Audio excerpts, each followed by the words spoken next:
I came with a tray with my pitcher of sangria. And long story short, French I drip. No. I throw the whole pitcher of red sangria over his white hair, his white linen suit, his white everything. Not good. This happened to you? Oh my The guy was dripping sangria from his eyebrows and fruit, because remember that has like orange and stuff. Yeah, like fruit. the guy was. It looked basically like I murdered the guy, like I stabbed him like 20 times or something like that.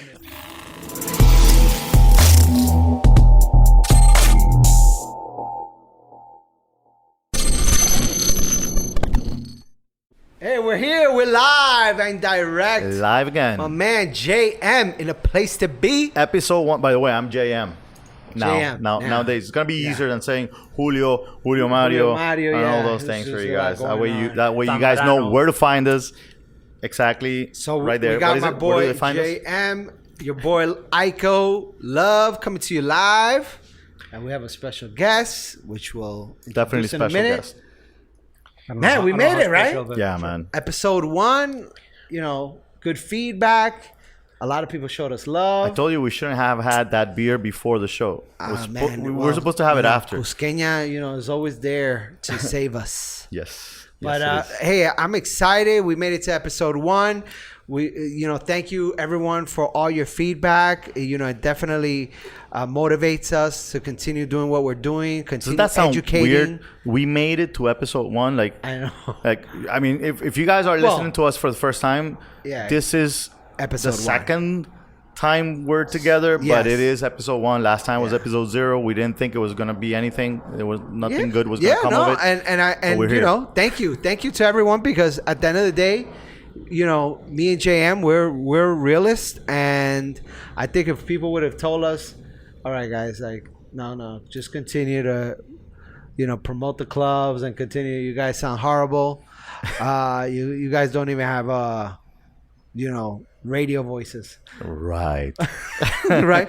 We would have been like, okay, let's just focus on something else. But we're enjoying ourselves. We're having fun. We're here. Nightlife Entrepreneur Podcast. We're here to stay. Get ready for us.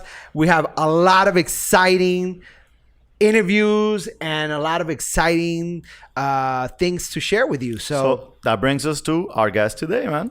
Yeah, The special no. guy we mentioned last week, by the way. Oh my goodness. Hey, Yes, get you ready. guys mentioned me. It was like, they're talking about me. Oh my God. Yes. Yeah, yes. Hey, get ready. And here we are live and direct with El Gato. You know when we made a Eduardo. mistake? We never asked you Gato how to also introduce you. Eduardo.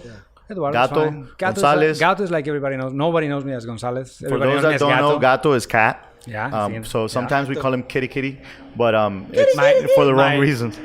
My niece called me the kitty cat. Oh, yeah? that's it. The niece, okay. The little So one. for some of you might not know who this guy is. I've No, had some the of you know. pleasure. Most of you.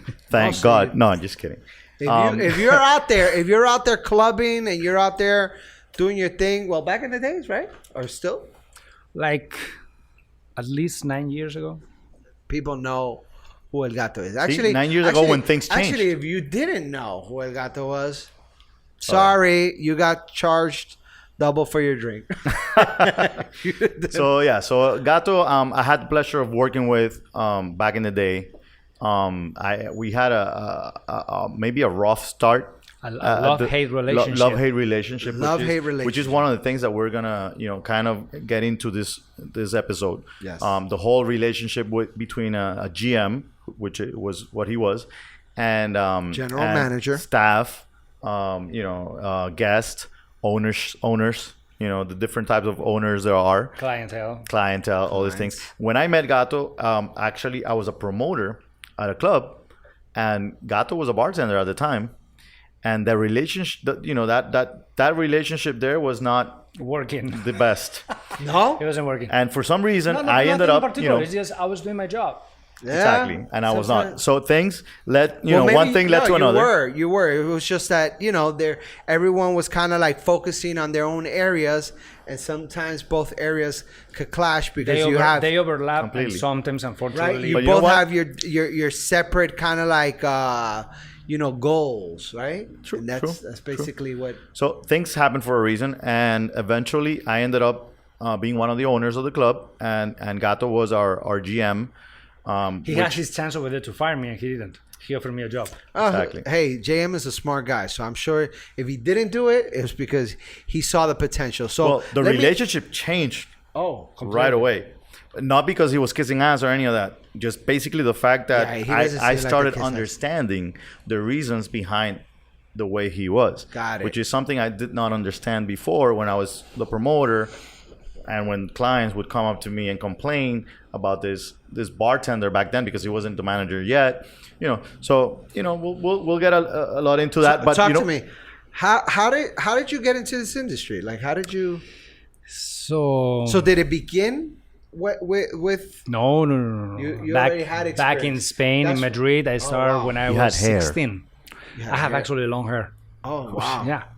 And I started working in a bar that my brother worked into. Okay. It was kind of like a small dive bar in an area in Madrid, very popular, called Moncloa. And I started, just putting beer.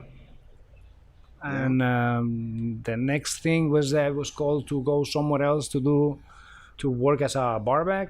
Because remember that the bar industry and the entertainment over there is totally different. The way that you work is totally different. That you're very good over there, that doesn't mean that you're going to be any good here. Yeah. Actually, the first thing that I was fascinated by was the soda gun. It was like, my goodness, this guy's smart. Yeah, you're There right. is Yeah. Coca-Cola Light. Yeah, you want Schweppes soda Orange. water? No, You no. want Alka-Seltzer? No. And You some have, people like, are trying to go huge- back to that huge nowadays. Huh? coolers with all the bottles. Wow. Imagine at the end of the night, refilling was ridiculous. It's not just the beer. It's every single thing, every single mixer, every single soda. It comes in a bottle. Wow. So when I came here and I saw the thing, it's like, oh, these guys. So have when it. you saw the They- gun and you it had was the a- water, I you say, had the soda, you had the cranberry. that over there, you that's had his. the Actually, they will throw it in your pineapple? face. They will not like that. That's awesome. So you were already like, wow, I love this. I think that Spraying the I gun all worked pretty over. well at the industry over there for many years. I work in various positions. I think that one of the things that I'm not saying that I was good or bad as a general manager. I think that at least I learned all the positions. There is a lot of people that work as managers that they just pinpointed by ownership, for example, and they don't have that experience. So if I learned something is that you shouldn't ask someone to do something that you don't know how to do yourself.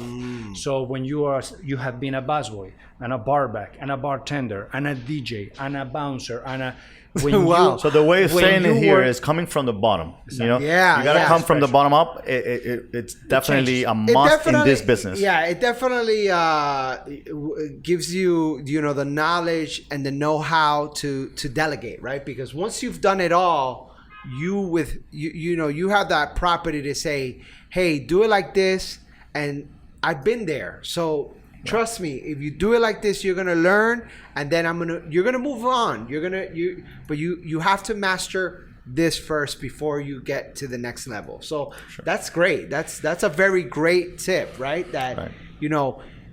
one of the big tips of becoming a GM.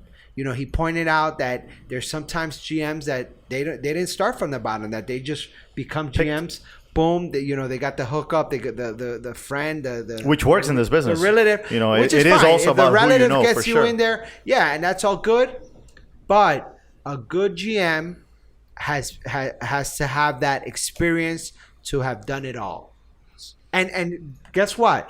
I recommend for any GM to become a GM, to kind of, hey man, take the time and learn from all those positions under you, just so you kind of understand on a more human level what you need to do. How did you guys meet, by the way? I remember. For a carnival, he was with Listen. a beer and he Yeah. sponsored the. I didn't even know. Like, I was gonna wear this shirt today. I was like, I was gonna take it back, but I couldn't find it. But yeah, the way I met El Gato was in a bar. He was bartending, and in a bar yeah, called and Yahe. called Right, Yahe, our bar. which Yeah, was okay. your bar, Okay. which you started promoting, and then Right. you ended up owning, Right. and it was funny, man, because when we talked about this interview, I was like, man, I haven't seen El Gato since back in the days, and we're different people now. It's been a long time, but it was great, and I'll never forget this. And I had to bring it up because I was like, man, when I think of El Gato, I remember El Gato saying to me, I was working with a beer, And I went to El Gato and I can't said, mention the beer. yeah. Well, yeah, I can mention it. The beer was Cerveza Águila, which they were Igual, very siempre igual. yes, they were very involved in all your parties. And I went up to El Gato and I said, "Hey Gato, what's up, man? Like, I don't feel like, Águila is as cold as it should be." And he was like, and he just straight up, and that's where there was like that love hate in the beginning, because he was like straight up cold, real. It was just like, well, I see you talking to everybody about your beer, but you haven't spoken to me, so that's it. And I was just like, okay. And at the end of the day, it made sense, right? Because me coming as a beer promoter to the bar, it was like, okay, I've met with Julio Mario, I've met with everyone here about the way we want to execute this beer promotion, the way we want to, we want the beer to be It was one of those days that you portrayed. realize that ownership has nothing to do with the real decisions in the business. Exactly. The GM makes the actual decision. Exactly. He makes the decision. And I've been having day meetings with all these people, and then and he gave it to me cold and clean. Hey, listen, you meet with everybody. You're not meeting with me. At the end of the day, who's putting the beer in the bar, who's in front of the people that you want to market your brand to, is me. It's not the people you're meeting with in a daily basis. So I was like, okay, Gato. So what do we need to do? And then he was like, no, you tell me. Right. You tell me what you want to do with Águila and how you want people to perceive it. How do you want me to present your beer to a person who's never seen this beer, who's never flied to Colombia, who doesn't know anything about this brand? What would you like me to tell them when I open up this bottle, which he has a very unique way of doing it? The bottle the cap just like pops open, like flies over like a firework. And what do you want me to tell him? And I said, you know what? That makes total sense. We had that conversation. And after that, man, those beers were coming nice and cold. It was a communication I was talking to Gato about which, by the way, I learned that lesson very quickly with him. I learned to just let him make the decisions, and the tough ones especially. And this is like the Grey Goose one, for example. No, and I was going to mention that story because you're one of the first managers that actually had the balls to go against, the usual, the common. Hey, everybody's buying Grey Goose because that's the company that's spending money on their advertising. So it's easy to sell a Heineken and sell a Corona beer and sell a Grey Goose and sell a Johnny Walker Black Label. That's an easy thing to do. Those are all like exactly. Yeah, it's like everybody knows, they see them wherever they go. Now, selling other products is not as easy. But this guy went to those big brands, asked for help. We were selling a lot of their product, and they came back with, we don't need to. People want our product. Oh yeah? Oh. Well, this guy changed things around. I don't know if you want to tell us a little more about what he did. The thing is that I think that Bacardi Martini at the time, it was the one representing Grey Goose. And at that moment, Grey Goose was like the pretty girl of the bar. She just needed to be there and guys come to her. The reality is that is good for the brand, but that's not good for the club. And my interest is always to protect the interests of the owners and the investors and try to make as much money as possible. So I was asking for, some sort of deal because we will start selling a lot of Grey Goose, some sort of help, some sort of support. And I get the guy at the moment, I think it wasn't very nice and it's very wrong go with me with the wrong food because I'm not the kind of person that I'm going to cope with that. Actually, when I'm the one paying, because at the end you're providing a service for me. I understand that you could be whoever, but I'm the client. Of course. So sometimes these brands forget that, right? The guy says like, no, this is what it is. And kind of like upsets me his arrogance, and I tell him, we're gonna do something. I'm gonna sell the leftovers of Grey Goose, and I'm not gonna buy more Grey Goose from you. I'm gonna sell more Belvedere by the next year than the Grey Goose that I said this year. And he told me the owners they're not gonna go with that. And I said, watch me. And we have a meeting when I tell. We were At that time, they were foaming. They We were were owners at the foaming. time, yeah. And now, so let me get this straight. You're not gonna Grey Goose. Are you crazy? But hold on, just No. to get this straight. So he's looking at it in a perspective of, okay, so I'm buying a bottle which is costing me this much, and I'm making this much on that drink, right? Exactly. You're looking at it as the owner as the same, or are you looking? I'm looking at it at the beginning. No, I want my clientele. My clientele wants Whatever Grey they want, they're Goose. gonna get, right? Whatever they want. Number one. Number two is this is what everybody wants. Exactly. Number three, this is what we're selling. Who is gonna, guarantee that if we don't sell this, we're gonna sell the other products, the Absolutes and the Kettle Ones and all those It is things. something that is called training, and that is called motivation to the employees, and it's called work. It's like you need to put an effort. Like he said, it's very easy to sell what everybody wants, but what everybody wants is not where the money is. The money is where, in a product that, let me tell you something.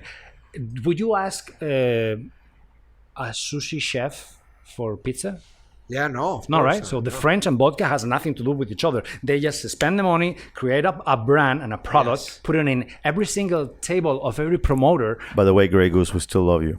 Yeah, we still love you a lot. We love you. No, you're good. The reality is I started selling in Belvedere that is doing vodka for the last 600 years. Belvedere. Yes. Yeah.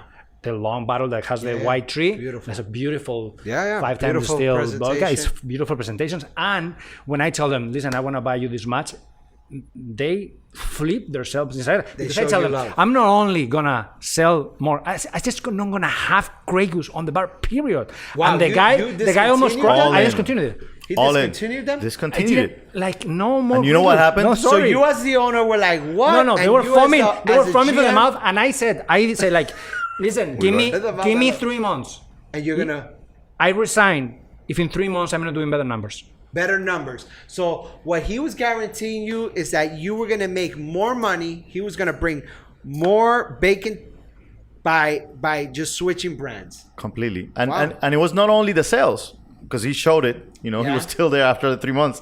He made it happen. Not only that in the sales. Shout out to and Kettle One. That was with Kettle One. Kettle One, Belvedere and there was- Belvedere. It was with Belvedere. It was Belvedere. just no goose at Shout outs Yahe at the time. To Belvedere. But he even got these people, these different brands, to remodel the venue.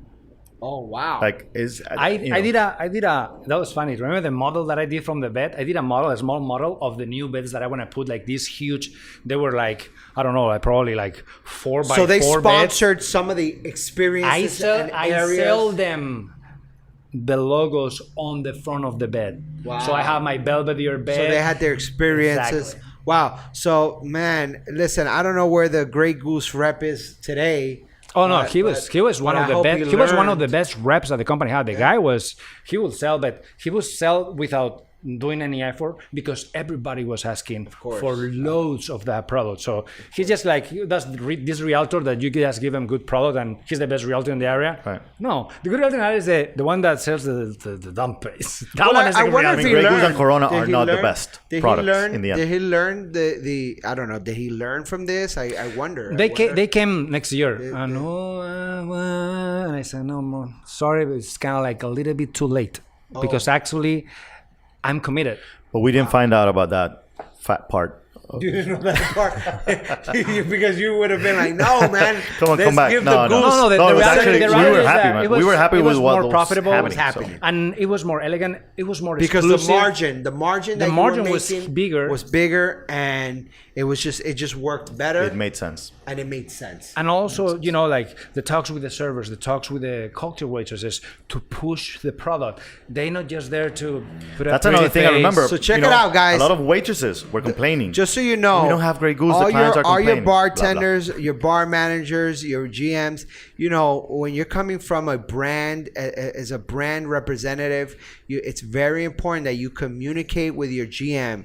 You meet their goals. You have to kind of get into the business and kind of know what is the margin, what's the percentage that they're trying to make with your drink in order to keep them happy. I think if you do that, boom, you're a The thing is big, that the brands it's a big they get, win. the brands get too big that they forget that they're providing A service. a service also, Okay. not just a product.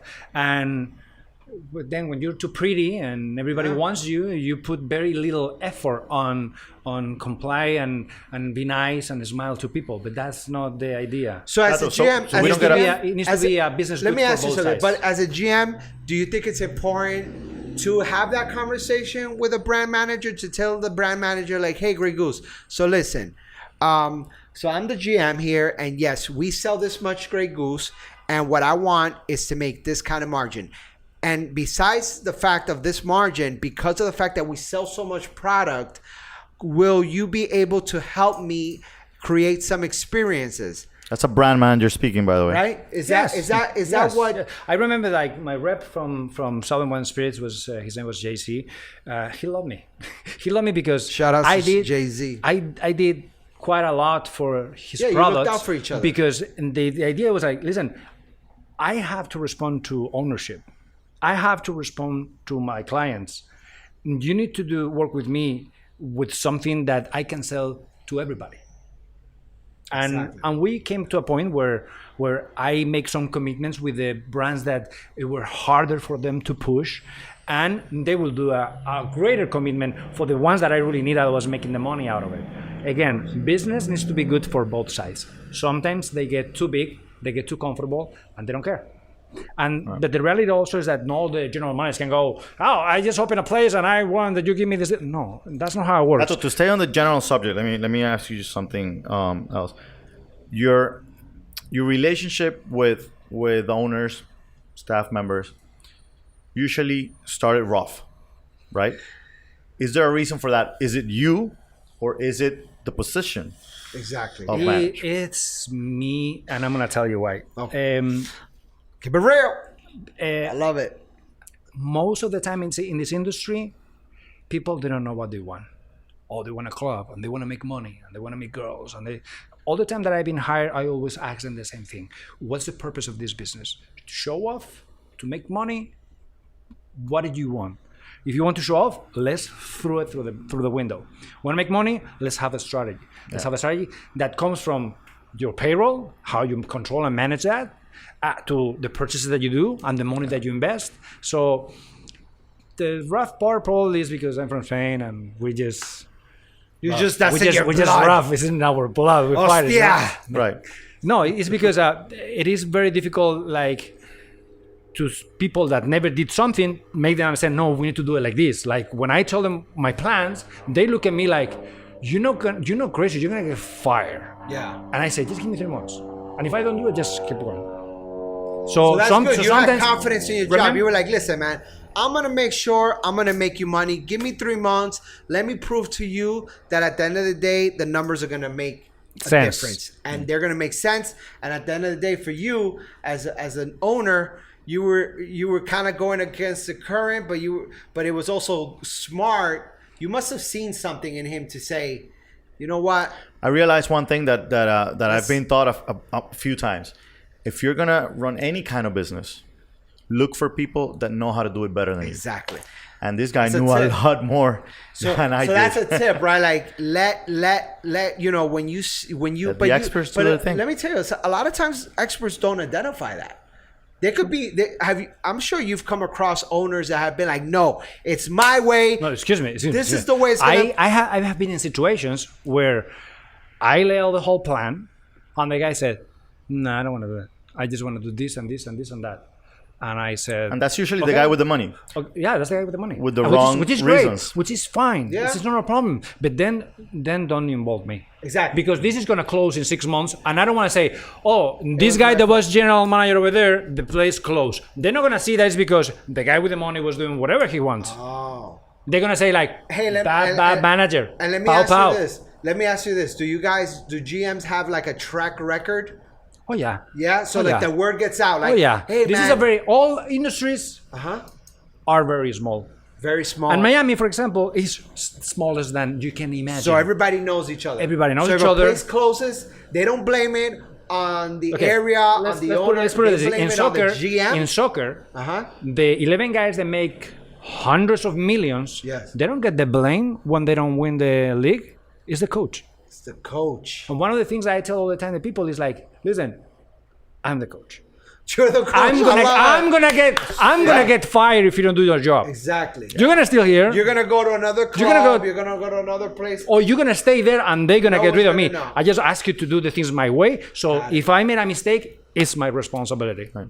Remember that the three most important things that a general manager needs to handle is Most important things. The three most important things. Let's pay attention to this. Yes. All of you, if you're gonna start in this this is the moment of truth. The three most important you things. you have ownership, and you have employees, and you have your customers, and you have 2 feet. You need to step as fast as you can, because all the time that you have your feet in 2 places, the other one is unhappy. When you think in your employees and your clients, ownership is unhappy. If you think in ownership and clients, employees are unhappy. So you need to do this dance that, believe it or not, it requires a lot of like thought to try to be in everybody's shoes. You need to try to accommodate your guests for them to be happy with what they're drinking, how they've been served, how they've been treated. Then also the employees, that they're gonna make money, that you're gonna rotate them enough, that you're gonna make a strategy for the thing to work so they go back home with money every day. And the owners, because they wanna make money too. Of course. Right. So, but there is so much that you can do at the same time, and always someone is gonna be unhappy. You try to make them happy for the least amount of time possible. Right. Well, one thing I can tell you for sure is this. He worked with us. I can't say for us. He worked with us at Yahe as GM, and he made things happen. And since then, he's been the one person I go to for whatever project I have. The times that I haven't, for whatever reason, those projects haven't lasted as much for whatever reasons. Now, besides that, I know of all the other projects that he's been with, and the relationship he has with those owners is different than any other manager that has worked with them. You know, like there's always a friendship that just starts with the business and goes on after that. Yeah. So with that said, is, you know, he's probably doing something right, or was, because he's no longer in his business for whatever reason. He's doing well for himself. We're actually in his house. Yes, right, he's humble abroad. Yeah, this is like an experience that, you know, when we create our spa segment, I guess we'll come back here. Cribs. Yeah, it's a little resort, by the way, because what do you do nowadays? Well, I left still in hospitality. I left this beautiful industry that I have been for 20 years, and that gave me a lot. Lots of riches, blessings. I'm happy that while working, I met with the one that is now my wife after 9 years. Nice. And I have the privilege to work for her in her company. She has a travel and tourism PR company. She represents hotels and destinations. I do the websites, I do the photography, I do the video. Like, I'm doing something completely different. It's still being somehow like people oriented. And so now you have to be a little nicer to everybody. Now I need to be a little nice. Now I cannot be an asshole. No, and so you're working in another field, which sounds another thing completely different. Like, I need to start things from scratch that I never did before. Like, I never did photography, and I did video, and I do websites. But you are consulting. Right? I still consulting. There is the Nightlife. Yeah, there is people that still calling me and saying, "Hey, listen, I need to put this project together. What you recommend from not only staff to design to." Because again, I don't have much, but at least I have that experience. No, man, you have a lot. You have a lot of. We're talking about it earlier. Now, the fact that, for example, we're doing a project that we'll talk about later on, in another episode. But when we were talking about building this bar and starting it or whatever, one of the first things he said is, you don't have to call me, but make sure you call somebody who's been in the bar before you start building that bar. Hey, for all you architects out there who are building bars, consult with a bartender with a bar back, or with a bar back, so that you could have a successful bar for that club, lounge, or everything. I don't think we've shared our Instagrams his Instagram, how people could follow us, how people could follow you. There's nothing to follow me because I'm not in the industry anymore. I will give you my bet. It's like it's not related. It's not related. Us, right? Probably, Call them. it's probably pictures of kids dogs and motorcycles. and trips. Listen, and trips because fortunately one of the things I have my job is that I travel around the world. I'm very happy with it. And that's a beautiful thing. He travels around the world. He's very happy with it. I'm sure when you walk into every other bar, you kind of like look. Always. It is something that is called. What do you miss? What do you miss about this industry? Yes. What I miss about this industry, help people to achieve their goals.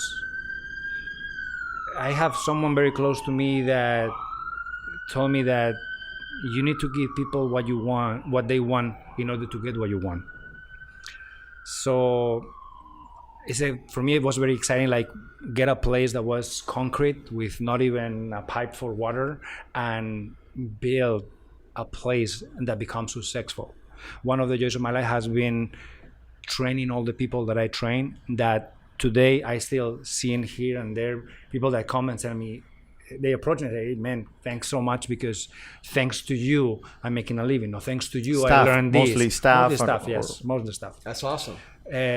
So you've taught people how to do their job right and how to kind of build from it, and you I have people that they're barbacks and they end up general managers and Of big brands, believe me, like people don't understand. Yeah. Like when I go anywhere in this city, the people that work in like anywhere I go, I find somebody managing usually who was from this guy's school. You know what I mean? His like school. it came from that for me that makes me happy roster. because So go to Gato University, right? Like that'll probably come soon. not anymore. No, but actually I will support the courses that you guys pretend to show people, right, for because sure. Yeah, if it's so they're awesome. going to be useful, they're going to be well documented, and they're going to help the people that really want to do things.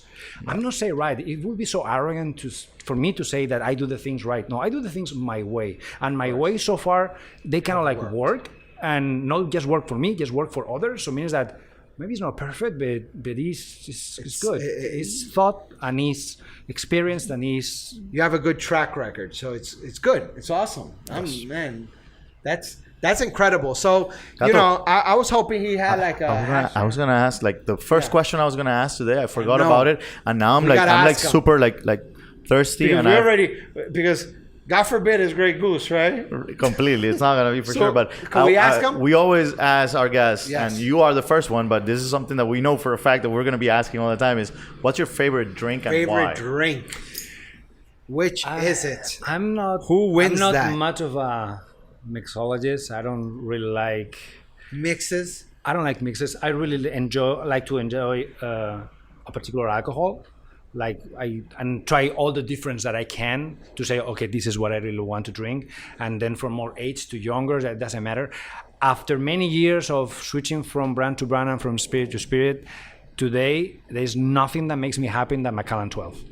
And I've been lucky that working in a bar, I try all of them. The 18, the 25, the 30, the 1500, the whatever you want. And the reality is that the 12 for me is the one that makes it.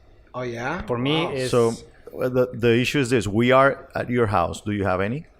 I have loads of it. Okay, so Yeah, why don't- lots of it. All right, so Alright. we always take a little break to go get a drink. So let's get a drink and share it. Hey, we'll be Perfect. back. Macallan. So this is Macallan 12. Macallan 12. Wow. Gato, and you were saying now that Smells when good. One you of were the serving things- this, you were saying that you don't like the 18 years. No. I love all of them. Okay. I love all of them. But if you tell me, hey, I'm going to send you a bottle, well, people will say, oh, send me the 18 if you can, the 25, because it's even more expensive. The thing is that palate is something very personal.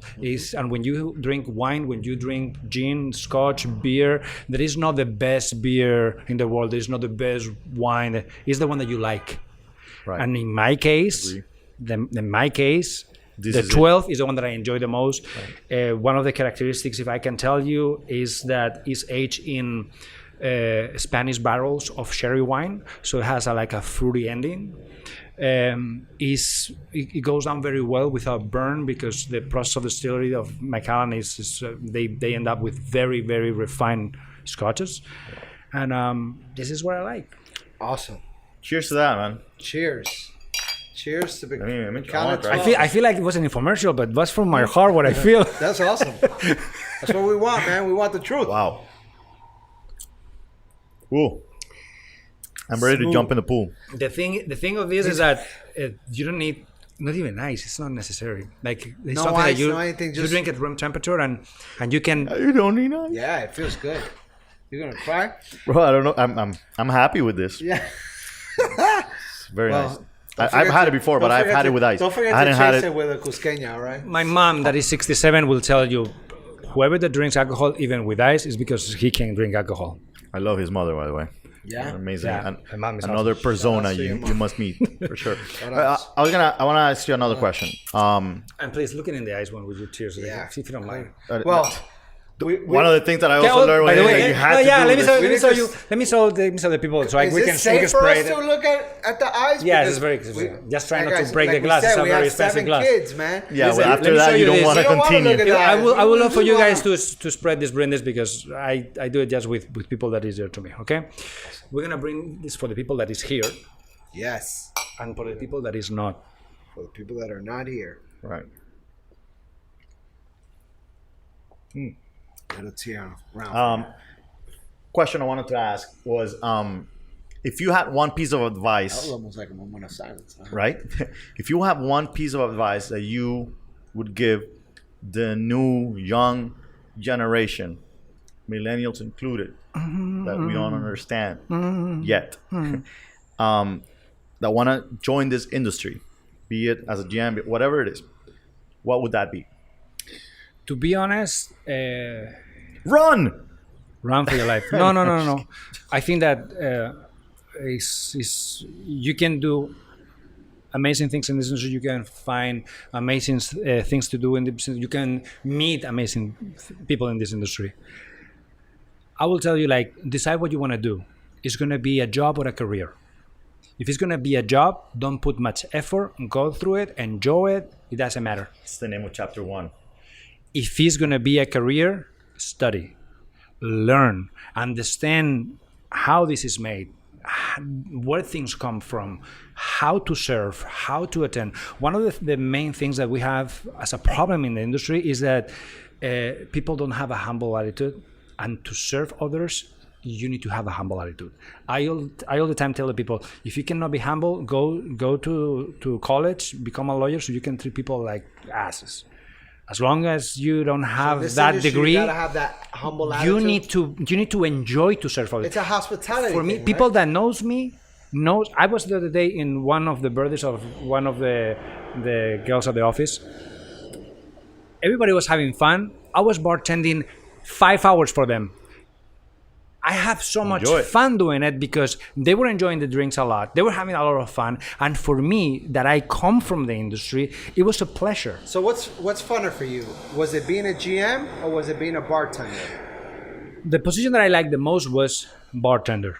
But the position that I be best at was as a GM because I'm a person that it's like the quarterback. You know exactly where player is, what they're doing, where you're gonna find the spot to throw that ball. Got it. That's what That's a very good I'm. way to put it, right? That's what I'm best at it. But the thing that I enjoy the most was just bartending because you enjoy make things that people like. Again, you need to be humble. You need to please be humble. Don't be arrogant. Don't bring your problems from home. Don't create, even if it's an alter ego, if necessary. So in the moment that you punch in, you're another person, a person that is smiling, a person that does the things with pleasure. There is nothing worse than when you're paying for a meal, the person that comes to you comes angry or bothered, or it's not. It's more like doing you a favor than serving you. If you're not cut, this is not for everybody. I clean bathrooms in a nightclub. That's not for everybody. I've been in. So you really did it from the bottom and just. And the most important thing is that you do it with your heart, and you need to do it the best that you can. Yes. There is nothing bad about serving others. There's nothing. It's not a negative connotation. It is true that in certain cultures, like being a server is like, meh, you're a server, meh, you keep to serve me. People that you're gonna find like that in any industry that you are. Yeah. So don't just get it against the industry that you're in because they treat you like that, because it's gonna happen to you anywhere that you go. There is always trying to find that person that thinks that is better than you. You know what? Let it be. Nobody's better than our show, though. Hell no. Right? This is the best, The best way- podcast. Hope you guys are liking this, man. Right? The Yeah. best. The We're best enjoying way- it for sure. The best tip that I will tell them is like, find what you want to do.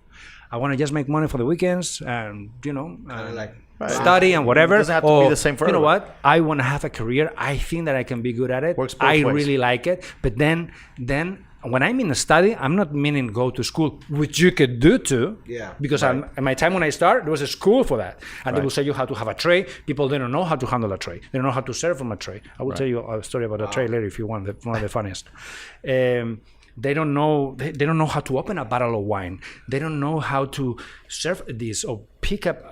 They don't know. You need to Hey, know. do we You have time to for know. the tray story? Because I think that tray is important. That's very. It's very. right? It's very quickly and very simple. A lot of people like think Production. holding a Do we have tray- time? Hey, I think Let's a go. tray. People think it's easy. It is like one of the hardest. It's not. right? It's not. It's just need to be taught. It's like parking reverse. If they tell you where you need to look when you're maneuvering, it's very easy. If no one tells you anything, it's like, oh my god, oh my god, oh my god, oh my god, what do I do now? Yeah, This is- I notice when people. I when, think he when actually taught me bartenders- at some point Yeah. how you have to There- grab. you can do I've the seen- French style that is I've with seen 3 fingers, bartenders- but in the industry, Yeah, So I've the seen French bartenders- came up with the 3-finger thing. yeah, because what you do is you have I this. don't know if it's There's three a or the reason four, but I've behind seen people that when you're about to French. go get that drink, they go, "Hey." Yes, because why? Balance, Because right? you load the tray with the weight of the drinks. Someone pick up this, and the whole thing does bagada. Boom. And that's like that. What happened to me? When I was young, the first place that I work in a Younger. Yeah, when I was younger. It's true. I'm not that old. We're all very young here.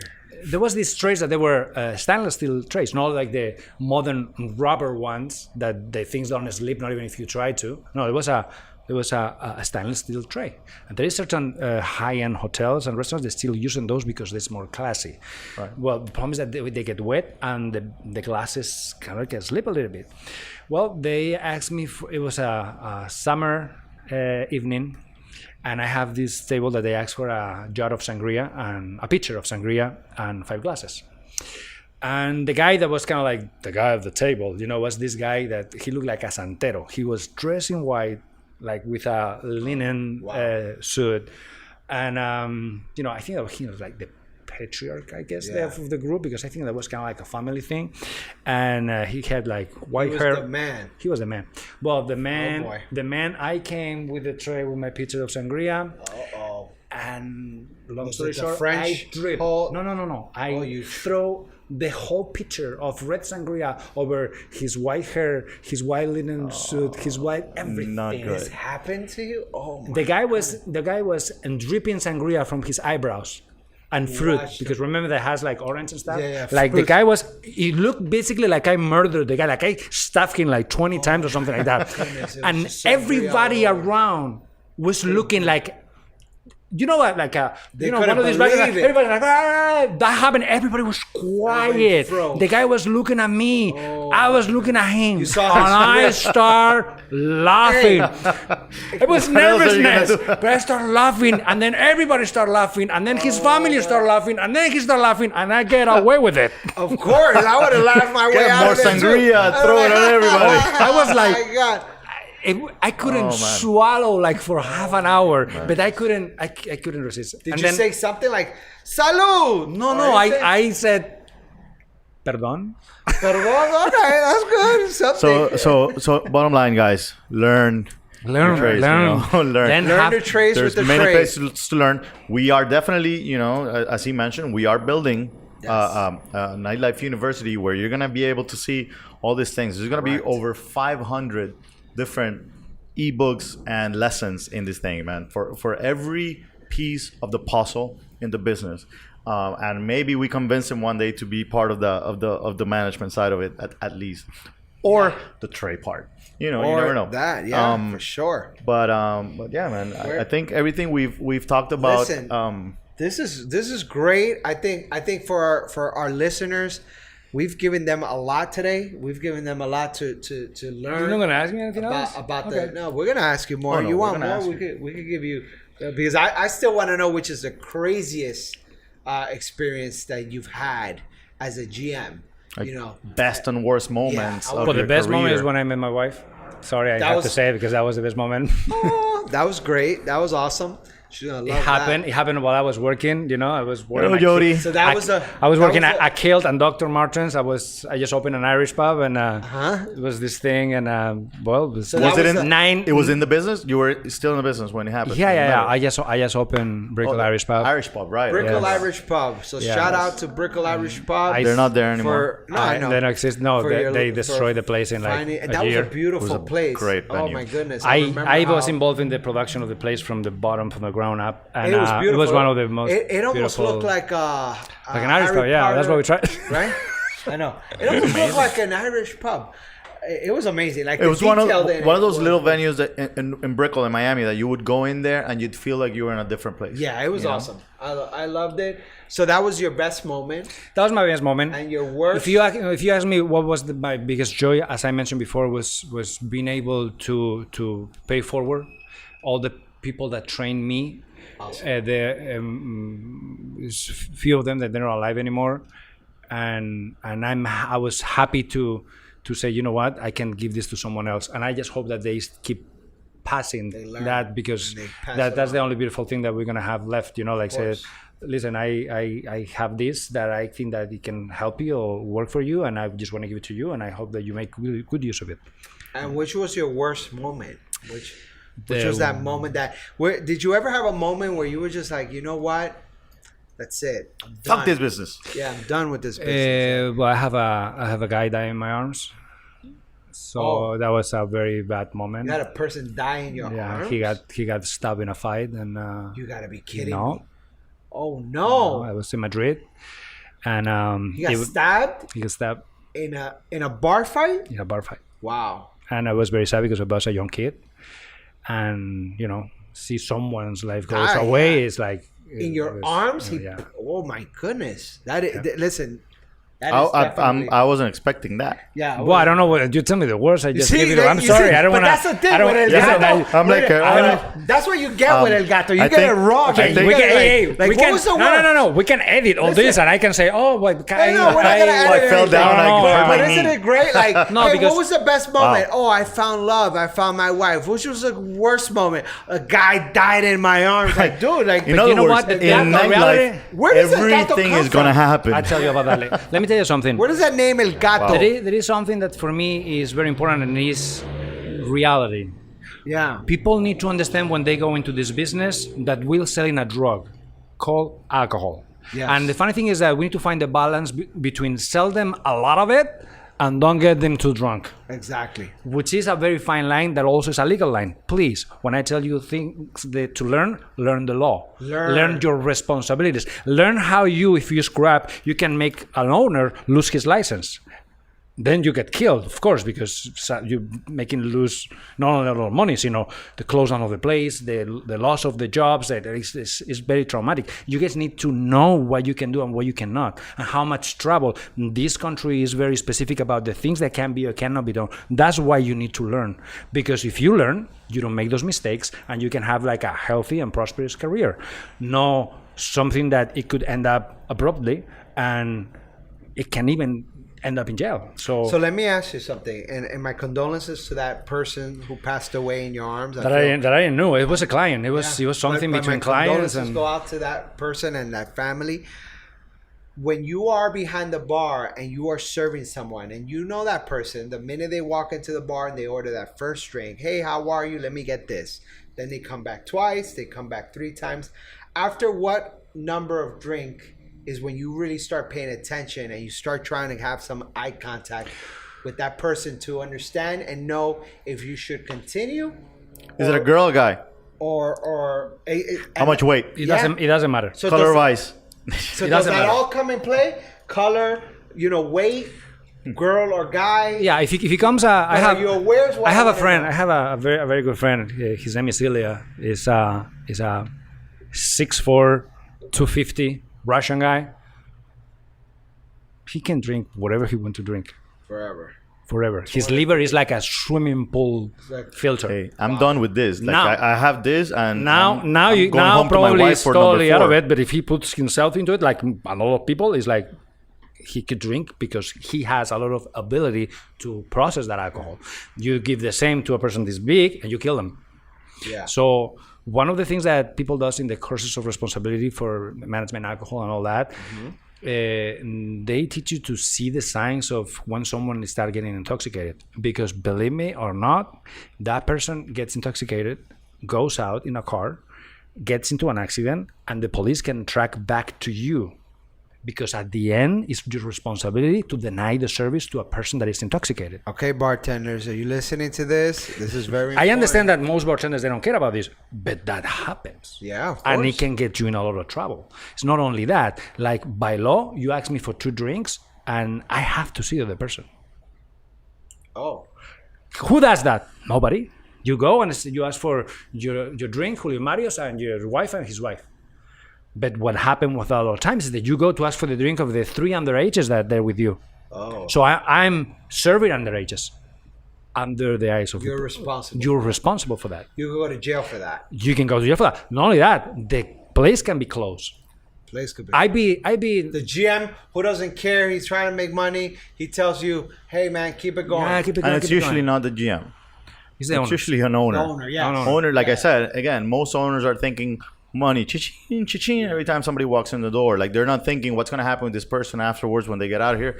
And the fact that I've become an owner, you know, and I'm talking about this, you know, I've understood it. I understand that that's not something you should do because I listen to people that actually care and that actually, you know. So I have the it's a responsibility- coach. It's I like ha- you're right. I have the responsibility for you to have fun, but also for you to get home safe. Yeah. I make friends Wow. because I did my best for not let them drive. Clients that I didn't know.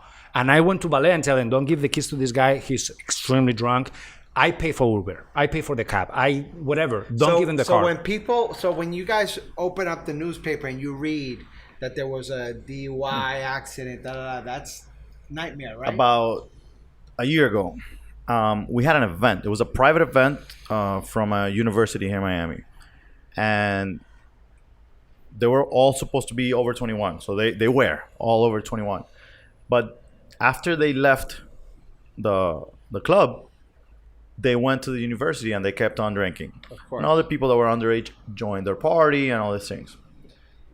And that night, one of the kids that was at the party, number one, there was underage drinking at that party at the university, which you can't control. But one of the kids that was at our club ended up jumping from one balcony to another, didn't make it, fell through, also passed. Oh, wow. And this not only made the news, this is something that like we had to answer to the news from 7, 8 different channels, you know, coming to ask questions.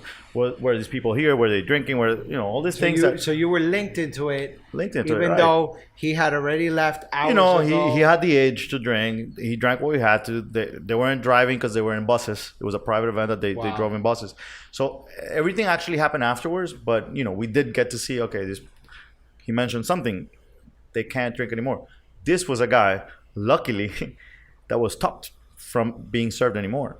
You know, a bartender, you know, actually identified. Said, and I'm, you know, because I'm not gonna make it sound like the whole thing was positive, and you know, part of the story is the kid was not tipping, you know, so the decision from the bartender didn't really come from the you're too drunk only. There was also a little bit of hey, you're not tipping, you're already drunk. I'm not gonna give you any more. Exactly. You know what I mean? So yeah, so it's those things are crazy to see, but the worst thing to see is the fact that people do not get educated as to what they should do, when they gotta serve, when they shouldn't serve, you know, who to serve. Never be afraid to deny service. It's your right and it's the law.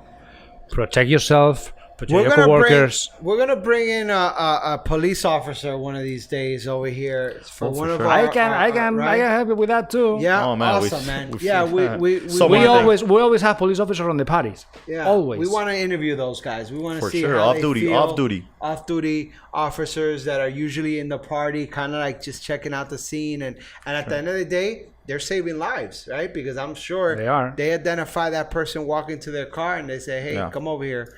Let me get your keys. Gato. So anyway, tell me. At the end of every episode, we're gonna do a little segment called the Night Father, and one of the reasons why is the fact that you know that we have like 25 children between the two of us, drinking, not together. Why not? Cheers to our 7 kids and their mothers, who do everything. No, but the reality is that we also, since we do know a little bit about parenting in this business, we want to talk to our guests about that part of their lives. So with you, being that we kind of know, but they know, they don't. Talk to me about parenting. We want to talk to you about kids parenting and how you feel about it and what your choices are. Which part? Or where? What I start? That was a good question. Yeah, that was a good question. Great job. I have a friend that told me always when I have a tough question in front of me, always respond the same thing. Yes. Did you know that 15 minutes can save you 50% in car insurance? I don't have kids. How am I talking about parenting? Who am I? That's not true. No, that's not true. Let me tell you something. Let me tell you something because let me explain you why. Animals. Because sometimes you see the situation with kids and you maybe made a complaint and the father they tell you, do you have any kids? And I always tell them the same thing. I'm not a helicopter pilot, but if I see a helicopter upside down in a tree, I would say, "Whoa, he fucked up." I mean, like I can have an opinion. I don't know what was your question? Like, what to do if you have kids, or what to do to have kids in this industry? I mean, what was the question really? Because what to do to have kids? What was the question about parenting? Do you want to have children? No, actually, no. No, the question I think was, how do you feel about being a parent? Was that the question? In the end, I mean, I am not a parent. I know. Well, there you go. So you're not a parent, and you don't want to be a parent. I don't want to be a parent, right. but I never want to be a parent. But it has nothing to do with the business. No, it has nothing to do with the business because you have 3, he has 4, he has 7. Like you guys just have nothing else to do besides work at night and make kids because like, I don't know, I can really barely understand. Yeah. No, for me it was a personal decision and even for my wife, like we have a work that it prohibits somehow to have family. It's worse than a night because she travels like 2.5 weeks a month. Sometimes I travel too, and I don't want someone else raising my kids. And that's my mentality. And also, I'm 45. Okay. I can have kids until I'm 90, but that doesn't mean that I want to because I wanted to be a father, a young father. I wanted to be a father when I was maybe in my 30s, early 30s. Yeah. Didn't happen for different reasons and didn't happen. And I believe that I have a beautiful, full life, full of experiences. And I'm only passionate about your kids. Awesome. Not mine. Like you like children. I get your kid. I'm the best uncle in the world. Yeah? You leave me your kids and I will destroy them and give them to you. They will go straight to bed. Oh, nice. Sleeping like babies. But I don't have that parenthood thing. So guys, it's not really about the business. The fact that he doesn't want to have children has nothing to do with the business. No, you can have a family. Like most of the people that I met through my life, and actually most of the people that trained me, they were people with several kids. I guess that it comes with. Yeah, no, and I did want to mention the fact that for us, it has not been something that has stopped us in any way. As a matter of fact, I've never had so many projects as I do today with 3 kids. So in the end, this industry is no different from any other. I mean, the only thing that changes pretty much is operational hours. Yep. It just really depends on you. We want to make sure that everybody knows that if you want to have children, you want to be a parent, that doesn't mean that you can't be in this type of business. We've done it, right? Oh, for sure. Right? We're 7 kids, man. Yeah. So with that said, thank you to Eduardo Gato for being here today. El Gato, no, but hold on. Just one little quick. Okay, Gato. Why El Gato? To be a Gato, you need to be 3 generations from Madrid in both sides of the family, meaning that my father and my mother, they're from Madrid, and my 4 grandparents are from Madrid. Okay. So you need to be 3 generations from Madrid. And that's, they call Gatos people end 60s to end 70s most of the time, because that was a moment where, after you have the war, the civil war, you have Franco, you have all these problems with the economy in the country. So the jobs were in Madrid. So a lot of people migrate to Madrid. Yo, you're born in Madrid, but your father was from Sevilla and your mother was from Galicia or from whatever. Okay. So it was kind of like difficult to find someone from 3 generations from the city. Oh. It's kind of like with the thoroughbred horses. Of, Yeah. And when I you guess go to Madrid, you're like El Gato. El Gato, see. People are like, wow. Yeah, but people is like I have people that ask me, "Are you a Gato?" No, that people that is from there, and I say yes, from both You sides know of the that? family. But You know. you didn't know that. Heck no. Meow. See? I didn't know that. So thank you, Gato, That's for being awesome. here with us. Next week we have another guest. This guy is an old school promoter. Man, Old school and new school, right? comeback promoter of the year. I'd call this guy. He's here Comeback. next week.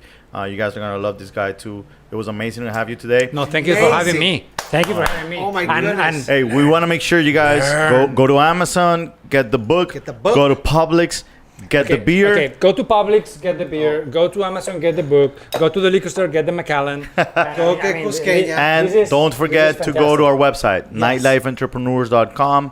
Follow us on our Instagram, The Nightlife Entrepreneur. Mine says Ico Taps Beer and Doral Food and Wine Festival. Go to those. Thank you, IGs. LMG. Go to our parties. Thursdays Thank at Blue you. Martini. Hey. Saturdays at Bloom. Party hard. See you next week, guys. Take care.